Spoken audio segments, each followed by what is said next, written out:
Hi എല്ലാവർക്കും നമസ്കാരം. Welcome to my channel. It's me Athira.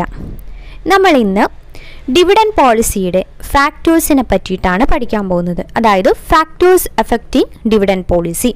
ഇന്നലെ നമ്മൾ ഡിവിഡൻഡ് പോളിസി എന്താണ്, ഫോംസ് ഓഫ് ഡിവിഡൻറ്റും ടൈപ്സ് ഓഫ് ഡിവിഡൻഡ് പോളിസിയും പഠിച്ചിട്ടുണ്ടായിരുന്നു. അത് മൂന്നും ഇമ്പോർട്ടൻ്റ് ആണ്. Types of dividend policy, types of dividend, script dividend, stock dividend, അതൊക്കെ ക്വസ്റ്റ്യൻ മിക്കവാറും ചോദിക്കാറുള്ളതാണ്. പിന്നെ നമ്മുടെ മൊഡ്യൂളിൽ എടുത്തു പറഞ്ഞിരിക്കുന്ന വേറൊരു ടോപ്പിക്കാണ് ഫാക്ടേഴ്സ്. അപ്പോൾ നമ്മളിന്ന് ഫാക്ടേഴ്സാണ് ആദ്യമായി നോക്കുന്നത്. അത് കഴിഞ്ഞിട്ട് ഇതിൻ്റെ ബാക്കി പാർട്ട് 3 തിയറീസും സ്റ്റോക്ക് സ്പ്ലിറ്റും സ്റ്റോക്ക് റീപർച്ചേസും പറഞ്ഞുകൊണ്ട് നമ്മൾ ഫിനാൻഷ്യൽ മാനേജ്മെൻറ്റ് എന്ന മൊഡ്യൂൾ കംപ്ലീറ്റ് ചെയ്യുകയാണ്. അപ്പോൾ ആദ്യമായിട്ട് ആരെങ്കിലും എൻ്റെ ചാനൽ കാണുന്നുണ്ടെങ്കിൽ, വീഡിയോസ് ഇഷ്ടമാവുകയാണെങ്കിൽ സബ്സ്ക്രൈബ് ചെയ്യുകയും ലൈക്ക് ചെയ്യുകയും നിങ്ങളുടെ അഭിപ്രായങ്ങൾ കമൻറ്റിലൂടെ രേഖപ്പെടുത്തുകയും ചെയ്യുക. അപ്പോൾ നമുക്ക് നേരെ ക്ലാസ്സിലേക്ക് പോകാം. ഇനി ഡിറ്റർമിനൻറ്റ്സ് ഓഫ് ഡിവിഡൻഡ് പോളിസി അല്ലെങ്കിൽ ഫാക്ടേഴ്സ് എഫക്റ്റിംഗ് ഡിവിഡൻഡ് പോളിസിയാണ് നമുക്ക് പഠിക്കാനുള്ളത്. അതും നമ്മുടെ മൊഡ്യൂളിൽ കൊടുത്തിരിക്കുന്ന ഒരു ടോപ്പിക്കാണ്. അതുകൊണ്ട് നമുക്ക് ശ്രദ്ധിച്ച് തന്നെ പഠിക്കാം. എന്തൊക്കെയാണ് ഡിവിഡൻഡ് പോളിസിയെ അഫക്റ്റ് ചെയ്യുന്ന factors? First one, legal restrictions. The legal provision relating to dividends as laid down in section 93, 205, 205A, 206 and 207 of the Companies Act 1956. ഡിവിഡൻറ്റിന് relate ചെയ്തിരിക്കുന്ന ലീഗൽ പ്രൊവിഷൻസ് ആണ് 1956 കമ്പനീസ് ആക്ടിലെ 93, 205, 205A, 206, 207 എന്നിവ. These are significant because they lay down a framework within which dividend policy is formulated. These provisions require that dividend can be paid only out of current profit or past profit after providing for depreciation or out of the monies provided by government for the payment of dividend in pursuance of a guarantee given by the government. എന്താ പറയുന്നേ? ഈ പ്രൊവിഷനിൽ പറയുന്നത് എങ്ങനെയാണ്? നമ്മൾ current പ്രോഫിറ്റിലോ അല്ലെങ്കിൽ past പ്രോഫിറ്റിലോ ഡിപ്രിസിയേഷനൊക്കെ പ്രൊവൈഡ് ചെയ്തിട്ടുള്ള കറണ്ട് പ്രോഫിറ്റോ അല്ലെങ്കിൽ പാസ്റ്റ് പ്രോഫിറ്റിലോ വേണം ഡിവിഡൻഡ് പേ ചെയ്യാൻ. The companies rule 1975 require a company providing more than 10% dividend to transfer certain percentage of the current year's profit to reserves. Companies Act further provide that dividend cannot be paid out of capital because it will amount to reduction of capital adversely affecting the security in its creditors. അപ്പം ക്യാപിറ്റലിൽ നിന്ന് പേ ചെയ്യരുത് എന്നാണ് പറയുന്നത്. ഇതിൽ നിന്ന് പേ ചെയ്യണം current profit അല്ലെങ്കിൽ past പ്രോഫിറ്റിൽ നിന്ന് വേണം പേ ചെയ്യാൻ. അതാണ് ലീഗൽ റെസ്ട്രിക്ഷൻ്റെ കീഴിൽ വരുന്നത്. അടുത്തത് magnitude and trend of earnings. The amount and trend of earning is an important aspect of dividend policy. It is rather the starting point of the dividend policy, as dividend can be paid only out of present or past year's profit. Earning of a company fix the upper limit of dividend. ഏതാണ് അപ്പം upper limit fix ചെയ്യുന്നത്? ഒരു കമ്പനിയുടെ earnings ആയിരിക്കും അല്ലേ? കമ്പനിയുടെ earnings ആയിരിക്കും upper limit of the dividend fix ചെയ്യുന്നത്. അപ്പോൾ magnitude and trend of earnings എന്ന് പറയുന്ന ഒരു ബിസിനസ്സിൻ്റെ ഏർണിംഗ് കപ്പാസിറ്റിയെ പറ്റിയിട്ടാണ് പറയുന്നത്. Third one, desire and type of share holders. Although legally the discretion as to whether to declare dividend or not to have been left with the board of directors, the directors should give importance to the desires of shareholders in the declaration of dividends, as they are the representative of shareholders. Desires of shareholders for dividend depend upon their economic status. നമുക്കറിയാം, ഇപ്പോൾ dividend നമുക്ക് profit എന്തോരമുണ്ട്. അപ്പോൾ profit കൂടുന്തോറും share ഹോൾഡേഴ്സിന് dividend കൂടും എന്നൊരു പ്രതീക്ഷയുണ്ടാവും അല്ലേ? അവർക്ക് അങ്ങനെ ഒരു ഡിസയറും ഉണ്ടാവും. അപ്പോൾ ഈ ബോർഡ് ഓഫ് ഡയറക്ടേഴ്സ് എന്താണ്? ബോർഡ് ഓഫ് ഡയറക്ടേഴ്സ് എന്ന് പറയുന്നത് ഈ ഷെയർ ഹോൾഡേഴ്സിൻ്റെ തന്നെ ഒരു റെപ്രസെൻറ്റേറ്റീവ് ആണ്. ഇനി നമുക്ക് ഫുള്ളായിട്ട് ഇപ്പോൾ പ്രോഫിറ്റ് കിട്ടി എന്ന് വിചാരിച്ച് നമുക്ക് ഫുള്ളായിട്ട് ചെയ്യാൻ പറ്റുമോ? ഡിവിഡൻഡ് കൊടുക്കാൻ പറ്റുമോ? ഇല്ല. നമുക്ക് അതിൽ നിന്ന് കുറച്ച് മാറ്റി വെക്കണം. പ്ലൗവിങ് ബാക്ക് പ്രോഫിറ്റ് അല്ലെങ്കിൽ റീറ്റേൺഡ് ഏർണിങ്സ് ആയിട്ട് നമുക്ക് മാറ്റി വെക്കണം. എന്നാലാണ് എന്തെങ്കിലും സർക്കംസ്റ്റൻസസ് വരുമ്പോൾ നമുക്ക് ഇപ്പോൾ ഒരു കമ്പനി എക്സിസ്റ്റിംഗ് കമ്പനീനെ ഒന്ന് മോഡിഫൈ ചെയ്യാനൊക്കെ യൂസ് ചെയ്യാൻ വേണ്ടി സാധിക്കുള്ളൂ. ദെൻ പിന്നെന്താ ഇവിടെ പറയുന്നത്? Investors such as retired persons, widows and other economically weaker persons view dividend as a source of fund to meet their day-to-day living expenses. ഇപ്പോൾ retired persons അല്ലെങ്കിൽ widows economically weaker persons എന്ന dividend ഒരു day-to-day living എക്സ്പെൻസിന് വേണ്ടി meet ചെയ്യാൻ വേണ്ടി use ചെയ്യും. To benefit such investors the company should pay regular dividend. അപ്പോൾ അങ്ങനെയുള്ള ഇൻവെസ്റ്റേഴ്സിന് വേണ്ടിയിട്ട് കമ്പനി എന്ത് ചെയ്യുക, റെഗുലർ ഡിവിഡൻഡ് പേ ചെയ്യുക. ടൈപ്സ് ഓഫ് ഡിവിഡൻഡ് നമ്മൾ പഠിച്ചതാണ്, അപ്പോൾ അത് കാണാത്തവർ അത് കാണുക. അപ്പോൾ അതിൽ റെഗുലർ ഡിവിഡൻഡ് എന്താണെന്നുള്ളത് പറയുന്നുണ്ട്. On the other hand, a wealthy investor in a high income tax bracket may not benefit by high current dividend income. Such an investor may be interested in low current dividend and high capital gain. High capital gain ആയിരിക്കും എന്ത് ഒരു wealthy ഇൻവെസ്റ്ററെ സംബന്ധിച്ചിടത്തോളം ഒരു high capital ഗെയിനും lower current ഡിവിഡൻഡും മതി അദ്ദേഹത്തിന്. പക്ഷേ ഒരു സാധാരണ റിട്ടയേർഡ് പേഴ്സൺ അല്ലെങ്കിൽ ഇക്കണോമിക്കലി വീക്കർ പേഴ്സണെ സംബന്ധിച്ചിടത്തോളം day to day expense meet ചെയ്യാൻ വേണ്ടിയിട്ട് അവർ ഒരു സോഴ്സ് ആയിട്ട് യൂസ് ചെയ്യുന്നത് ഡിവിഡൻഡ് ആയിരിക്കും. അതാണ് desire and type of share ഹോൾഡേഴ്സിൽ വരുന്നത്. Then nature of industry. Nature of industry to which the company is engaged also considerably affect dividend policy. Certain industry have a comparatively steady and stable demand irrespective of prevailing economic condition. ചില ഇൻഡസ്ട്രീസിന് economic condition എന്ത് തന്നെയായാലും ഒരു steady demand ഉണ്ടാവും. For instance, people use to drink liquor both in boom as well as in recession. Such firms expect regular earning and hence can follow a consistent dividend policy. ഇപ്പോൾ regular earnings ഉള്ള ഫേംസിന് consistent dividend policy follow ചെയ്യാൻ വേണ്ടി സാധിക്കും. On the other hand, if the earnings are uncertain, in the case of luxury goods, conservative policy should be followed. ഇപ്പോൾ regular ആയിട്ടല്ല earnings ഒന്നും എന്താ കോൺസ്റ്റൻ്റ് അല്ല, അൺസർട്ടൺ ആണെങ്കിൽ നമുക്ക് പ്രവചിക്കാൻ പറ്റാത്തതാണെങ്കിൽ എന്ത് ചെയ്യുക, ഇപ്പോൾ in case of luxury goods ഒക്കെ ആണെങ്കിൽ അവിടെ കൺസർവേറ്റീവ് ഡിവിഡൻഡ് പോളിസിയാണ് ഫോളോ ചെയ്യേണ്ടത്. Such firms should retain a substantial part of their current earnings during boom period in order to provide fund to pay adequate dividend in the recession period. അപ്പോൾ uncertain ആയിട്ട് dividend ഉള്ള companies എന്ത് ചെയ്യാം, അവർക്ക് കൂടുതൽ earnings കിട്ടുന്ന boom പീരീഡിൽ current ഏർണിങ്സിൽ നിന്നൊരു പാർട്ട് റീറ്റെയിൻ ചെയ്ത് വയ്ക്കുക. എന്നിട്ട് റിസഷൻ പീരീഡിൽ അത് ആഡിക്വേറ്റ് ഡിവിഡൻഡ് പേ ചെയ്യാൻ വേണ്ടി എടുക്കാവുന്നതാണ്. Thus, industry with a steady demand of their product can follow a higher dividend payout ratio, while cyclical industry should follow a lower payout ratio. Steady demand ഉള്ളതാണെങ്കിൽ higher dividend payout റേഷ്യോയും, cyclical industries ആണെങ്കിൽ lower payout റേഷ്യോയും ഉപയോഗിക്കാവുന്നതാണ്. അപ്പോൾ ഇതിങ്ങനെ തന്നെ പഠിക്കണം. Statement question ഒക്കെ വരുമ്പോൾ ഇങ്ങനെ ചോദിക്കാം, ഒരു സ്റ്റഡി ഡിമാൻഡ് പ്രോഡക്ട്സിന് സ്റ്റഡി ഡിമാൻഡ് ഉള്ളപ്പോൾ ഏത് ഫോളോ ചെയ്യണം, ഹയർ ആണ് ഫോളോ ചെയ്യേണ്ടത്. പിന്നെ സൈക്ലിക്കൽ ഇൻഡസ്ട്രി ആണെങ്കിൽ ലോവർ ആണ് ഫോളോ ചെയ്യേണ്ടത്. അങ്ങനെ 4 സ്റ്റേറ്റ്മെൻറ്റ് തന്നിട്ടൊക്കെ ചോദിക്കാം. അപ്പോൾ അതുകൊണ്ട് ഇത് വ്യക്തമായി തന്നെ പഠിക്കുക.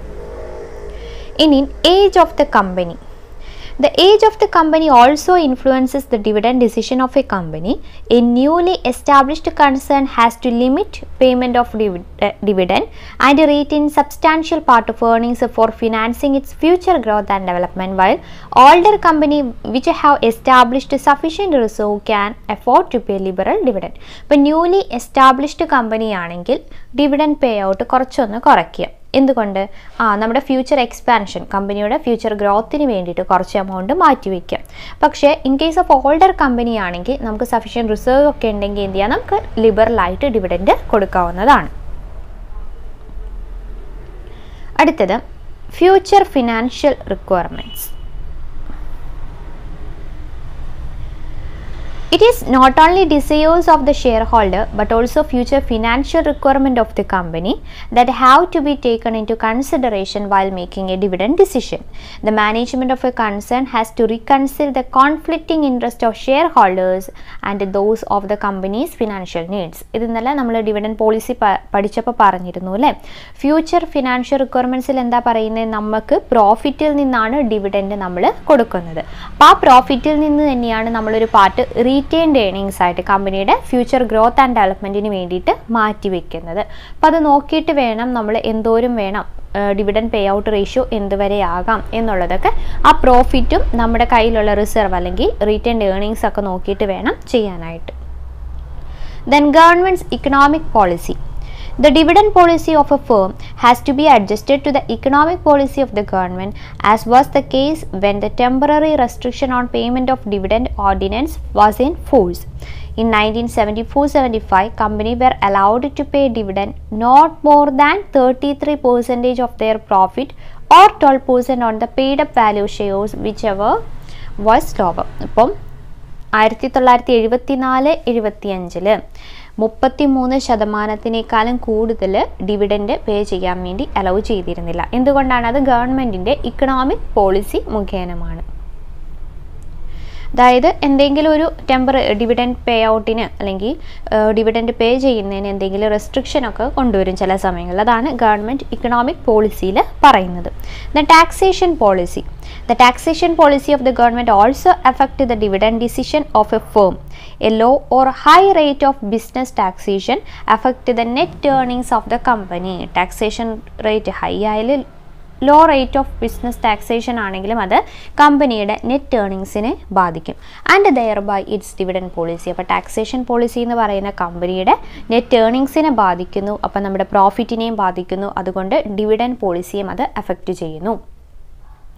If the dividend income of shareholders is highly taxed, being in high income bracket, the shareholders may forego cash dividend and prefer bonus shares and capital shares. Highly taxed ആവുമ്പോൾ ഷെയർഹോൾഡേഴ്സ് എന്ത് ചെയ്യും? ക്യാഷ് ഡിവിഡൻഡ് മാറ്റിയിട്ട് bonus shares അല്ലെങ്കിൽ capital ഗെയിൻസോ ആയിരിക്കും prefer ചെയ്യുന്നത്. Then 13 വരെ ഉണ്ട്. Okay, അടുത്തത് 9ാമത്തത് ഇൻഫ്ലേഷൻ. ഇൻഫ്ലേഷൻ എന്ന് വെച്ചാൽ എന്ത് പറയും? പണപ്പെരുപ്പം. അതെങ്ങനെ ഡിവിഡൻഡ് പോളിസീനെ അല്ലെങ്കിൽ ഡിവിഡൻഡ് പേയിനെ എന്തുകൊണ്ട് ബാധിക്കും, എങ്ങനെ ബാധിക്കും നോക്കിയേ. Profits as arrived from the profit and loss account on the basis of historical cost have a tendency to be overstated in times of rise in prices due to overvaluation of stock in trade and writing of depreciation on fixed asset at low rate. അപ്പോൾ ഇൻഫ്ലേഷൻ്റെ ടൈമിൽ ഇപ്പോൾ നമ്മൾ historical കോസ്റ്റിൽ profit and loss അക്കൗണ്ടിലെ historical കോസ്റ്റിലാണ് profit arrange ചെയ്യുന്നതെങ്കിൽ എന്ത് സംഭവിക്കും? പ്രൈസ് ഓവർ സ്റ്റേറ്റ് ചെയ്യാനോ അല്ലെങ്കിൽ overvaluation of stock in ട്രേഡോ ഒക്കെ ഉണ്ടാവാൻ സാധ്യതയുണ്ട്. As a result, when prices rise, fund generated by depreciation would not be adequate to replace fixed asset and hence to maintain the same asset and capital impact. ഇപ്പോൾ price rice ചെയ്യുമ്പോൾ നമ്മൾ ഡിപ്രിസിയേഷന് charge ചെയ്തിരിക്കുന്ന fund ചിലപ്പോൾ fixed asset replace ചെയ്യാനോ അല്ലെങ്കിൽ വേറെ വാങ്ങാനൊന്നും നമുക്ക് പറ്റിയെന്ന് വരില്ല. അത്രയും ഫണ്ട് മതിയാവില്ല. Otherwise, imaginary and inflated book profit in the days of rising prices would amount to payment of dividend much more than warranted by the real profit out of the equity capital, resulting in erosion of capital. ഇപ്പോൾ inflation എന്ന് പറയുന്നത് നമ്മുടെ book value കൂടുതലാണ് കാണിക്കുന്നതെങ്കിൽ, inflated book profit ആണ് ഉള്ളതെങ്കിൽ നമ്മൾ സാധാരണ real പ്രോഫിറ്റിൽ നിന്ന് കൂടുതലായിട്ട്, റിയൽ പ്രോഫിറ്റിൽ നമ്മളൊരു ഡിവിഡൻഡ് കൊടുക്കും, അതിൽ നിന്ന് കൂടുതലായിട്ട് എന്ത് ചെയ്യേണ്ടി വരും? ചിലപ്പോൾ ഡിവിഡൻഡ് പേ ചെയ്യേണ്ടതായിട്ട് വരും. അപ്പോൾ അങ്ങനെ വരുമ്പോൾ അത് ഇറോഷൻ ഓഫ് ക്യാപിറ്റലിൽ നിന്നത് വലിച്ചെടുക്കുന്നതായിട്ട് വരും. അതാണ് ഇൻഫ്ലേഷൻ്റെ കേസിൽ വരുന്നത്. Control objectives. When a company pay high dividend out of its earnings, it may result in the dilution of both the control and earnings of the existing shareholders. അല്ലേ, ഡിവിഡൻഡ് കൂടുതൽ കൊടുക്കും തോറും അത് എക്സിസ്റ്റിംഗ് ഷെയർ ഹോൾഡേഴ്സിൻ്റെ കൺട്രോൾസിനെയും ഏർണിങ്സിനെയും ഡൈല്യൂട്ട് ചെയ്യാനുള്ള സാധ്യതയുണ്ട്. Issue of new shares shall cause increase in the number of equity shares and ultimately cause a lower earning per share. EPS കുറയും. എങ്ങനെയാണെങ്കിൽ നമ്പർ ഓഫ് ഇക്വിറ്റി ഷെയർസ് കൊടുക്കുന്നത് ഇഷ്യൂ ചെയ്യുന്നത് കൂടുന്തോറും EPS കുറയും. And their market price in the market. Thus under these circumstances to maintain control of the existing share holder it may be desirable to declare lower dividend and retain earnings to finance the firm's future requirements. ഇവിടെ നമ്മൾ control ചെയ്യണം. എന്ത്? Dividend. ഒരു lower dividend declare ചെയ്യുകയാണെങ്കിൽ നമുക്ക് existing share ഹോൾഡേഴ്സിന് ഒരു കൺട്രോളിൽ ചെയ്യാൻ പറ്റും എന്നാണ് പറയുന്നത്. അതായത് നമ്മൾ ന്യൂ ഷെയർസ് ഇഷ്യൂ ചെയ്യുമ്പോൾ number of equity shares increase ചെയ്യും. അപ്പോൾ അത് EPS ഏർണിംഗ് പെർ ഷെയർ കുറയ്ക്കാനും ആ വഴി മാർക്കറ്റ് പ്രൈസ് കുറയ്ക്കാനും ഇടയാക്കും. അപ്പോൾ ആ സംഭവങ്ങളിൽ to maintain control of the existing share holder it may be desirable to declare lower dividend. അപ്പോൾ അങ്ങനെ വരുമ്പോൾ ലോവർ ഡിവിഡൻഡ് ഡിക്ലെയർ ചെയ്യുന്നതായിരിക്കും നല്ലത്. മനസ്സിലാവുന്നുണ്ടെന്ന് വിശ്വസിക്കുന്നു. ഇതൊന്നും കൂടി ശ്രദ്ധിച്ച് നിങ്ങളെ വായിച്ചും കൂടി നോക്കാം. ഇത് മനസ്സിലാക്കി വെക്കണം. നമ്മുടെ മൊഡ്യൂളിൽ ഈ ടോപ്പിക്ക് ഇങ്ങനെ തന്നെ കൊടുത്തിട്ടുണ്ട്. ഡിവിഡൻഡ് പോളിസി ടൈപ്സ് ഫോംസ് എന്ന് മാത്രമല്ല, അതിൻ്റെ കൂടെ ഈ ഫാക്ടേഴ്സ് എന്താണെന്നുള്ളത് കറക്റ്റായി കൊടുത്തിട്ടുണ്ട്. അപ്പോൾ ഇൻ കേസ് സ്റ്റേറ്റ്മെൻറ്റ് ക്വസ്റ്റ്യൻ ഒക്കെ വന്നു കഴിഞ്ഞാൽ ഈ ഫാക്ടേഴ്സ് ഫുള്ളായി നിങ്ങൾ മനസ്സിലാക്കുക. അടുത്തത് requirements of institutional investors. Dividend policy of a company can be affected by the requirements of institutional investors such as financial institution, bank, insurance corporation, etc. ആരൊക്കെയാണ് institutional investors എന്ന് പറയുന്നത്? ഫിനാൻഷ്യൽ ഇൻസ്റ്റിറ്റ്യൂഷൻ ആവാം, bank, insurance കമ്പനിയൊക്കെ ആവാം. These investors usually favor a policy of regular payment of cash dividend and stipulate their own terms with regard to payment. അവർക്ക് എന്താണ് ആവശ്യം? Cash dividend, regular payment of cash dividend ആണ് അവർ ആഗ്രഹിക്കുന്നത്, favour ചെയ്യുന്നത്. Okay, then stability of dividend.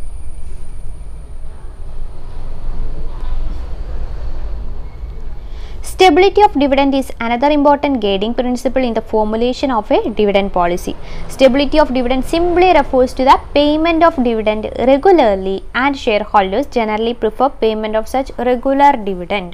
അപ്പോൾ stability എന്ന് ഉദ്ദേശിക്കുന്നത് regular ആയിട്ട് ഡിവിഡൻഡ് പേ ചെയ്യാൻ വേണ്ടിയിട്ട് നോക്കുക.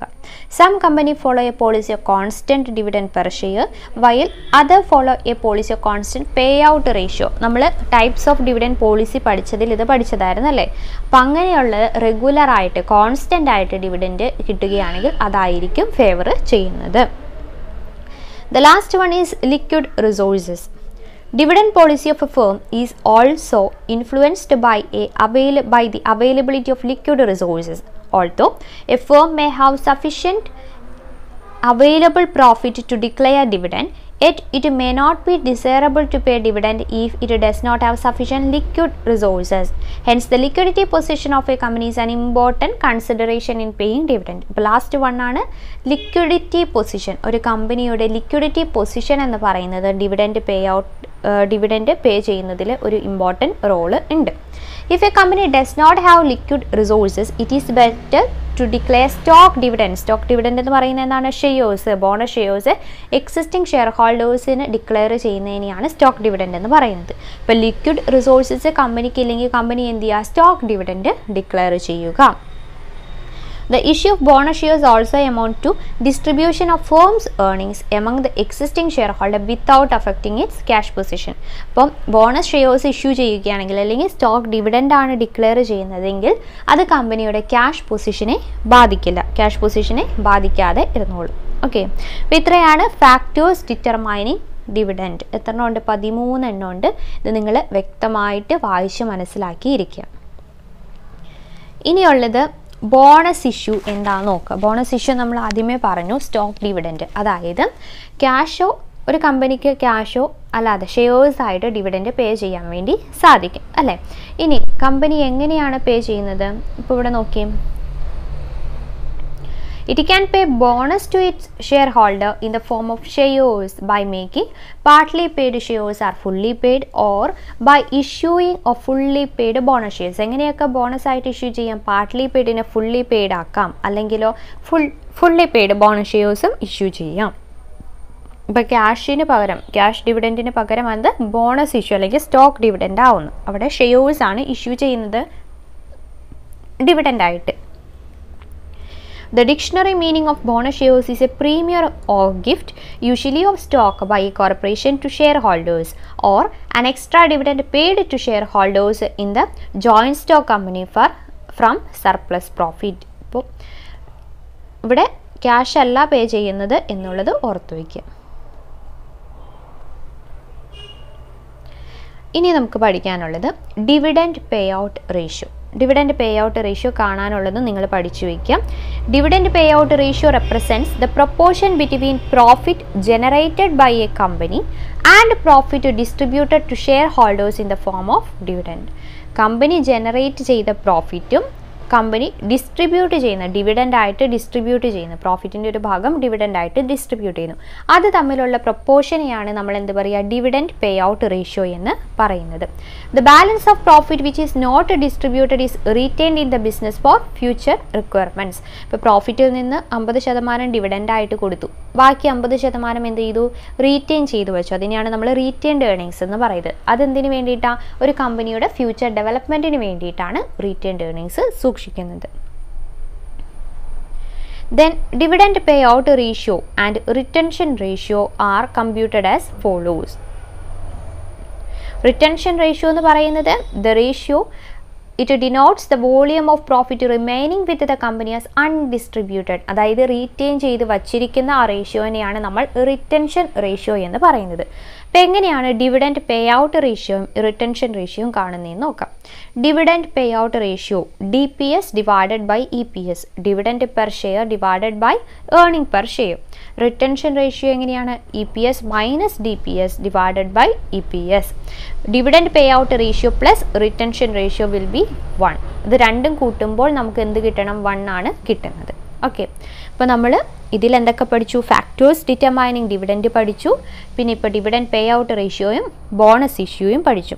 ഇനി നമുക്ക് പ്രധാനമായിട്ടും തിയറീസ് പഠിക്കാനുണ്ട്, അതടുത്ത ക്ലാസ്സിലിടാം. തിയറീസ് സ്റ്റോക്ക് സ്പ്ലിറ്റും സ്റ്റോക്ക് റീപർച്ചേസും കൂടി കഴിഞ്ഞ് കഴിഞ്ഞാൽ ഇത് തീരും. അപ്പോൾ അതിനു മുമ്പ് എല്ലാവരും ഇത് കണ്ട് പഠിക്കുക, ഇത് മനസ്സിലാക്കി തന്നെ പഠിക്കുക. ഒരു തവണ കണ്ടിട്ട് ഫാക്ടേഴ്സ് എന്തായാലും വ്യക്തമായി തന്നെ പഠിക്കണം. ഒരു തവണ കണ്ടിട്ട് മനസ്സിലായില്ലെങ്കിൽ നിങ്ങളൊന്നും കൂടി കണ്ട് പഠിക്കുക. അപ്പോൾ അടുത്ത ക്ലാസ് പെട്ടെന്ന് തന്നെ അപ്ലോഡ് ചെയ്യാണ്. അപ്പോൾ അടുത്ത ക്ലാസ്സിലൂടെ വീണ്ടും കാണാം. അതുവരെ താങ്ക് യു.